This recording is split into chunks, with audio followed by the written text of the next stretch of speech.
कथा के अनुसार एक बुढ़िया के 7 पुत्र थे। उनमें से 6 कमाते थे और एक बेरोजगार रहता था। वो अपने 6 बेटों को बड़े प्रेम से खाना खिलाती थी और 7वें बेटे को बाद में उनकी थाली की बची हुई जूठन खिला दिया करती थी। 7वें बेटे की पत्नी इस बात से बड़ी दुखी थी क्योंकि वह बहुत भोला था और ऐसी बातों पर ध्यान नहीं देता था। एक दिन बहू ने जूठा खाना खिलाने की बात अपने पति से कही। पति ने सिरदर्द का बहाना बनाकर रसोई में लेटकर स्वयं सच्चाई देख ली। उसने उसी क्षण दूसरे राज्य जाने का निश्चय किया। जब वह जाने लगा तो पत्नी ने उसकी निशानी मांगी। पत्नी को अंगूठी देकर वह चल पड़ा। दूसरे राज्य पहुंचते ही उसे एक सेठ की दुकान पर काम मिल गया और जल्दी ही उसने मेहनत से अपनी जगह बना ली। इधर बेटे के घर से चले जाने पर सास ससुर बहू पर अत्याचार करने लगे। घर का सारा काम करवा के उसे लकड़ियाँ लाने जंगल भेज देते और आने पर भूसे की रोटी और नारियल के खोल में पानी रख देते। इस तरह अपार कष्ट में बहू के दिन कट रहे थे। एक दिन लकड़ियाँ लाते समय रास्ते में उसने कुछ महिलाओं को संतोषी माता की पूजा करते देखा और पूजा विधि पूछी। उनसे सुने अनुसार बहू ने भी कुछ लकड़ियाँ बेच दी और 1.25 रुपये का गुड़ चना लेकर संतोषी माता के मंदिर में जाकर संकल्प लिया। 2 शुक्रवार बीतते ही उसके पति का पता और पैसे दोनों आ गए।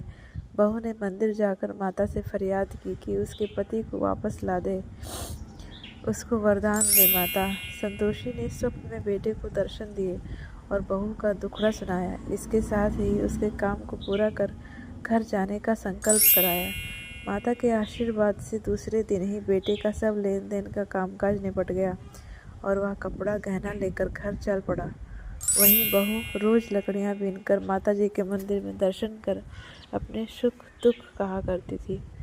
एक दिन माता ने उसे ज्ञान दिया कि आज मेरा पति लौटने वाला है, तुम नदी किनारे थोड़ी लकड़ियाँ रख देना और देर से घर जाकर आंगन से ही आवाज़ लगाना कि सासू माँ लकड़ियाँ ले लो और भूसे की रोटी दे दो, नारियल के खोल में पानी दे दो। बहू ने ऐसा ही किया। उसने नदी किनारे जो लकड़ियाँ रखे उसे देख बेटों को भूख लगी और वह रोटी बना खाकर घर चला।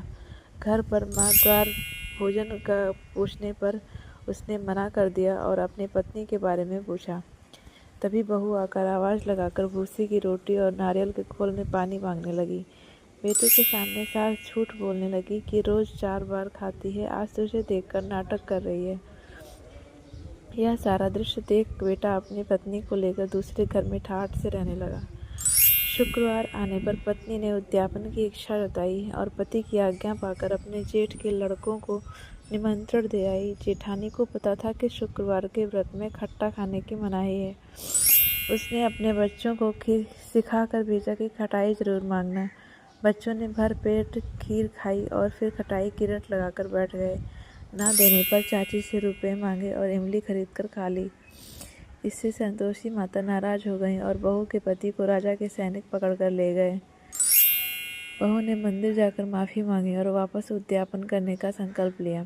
इसके साथ ही उसका पति राजा के यहाँ से छूटकर घर आ गया। अगले दिन शुक्रवार को बहू ने ब्राह्मण के बच्चों को भोजन करने बुलाया और दक्षिणा में पैसे न देकर एक एक फल दिया। इससे संतोषी माता प्रसन्न हुई और जल्दी ही बहू को सुंदर से पुत्र की प्राप्ति हुई।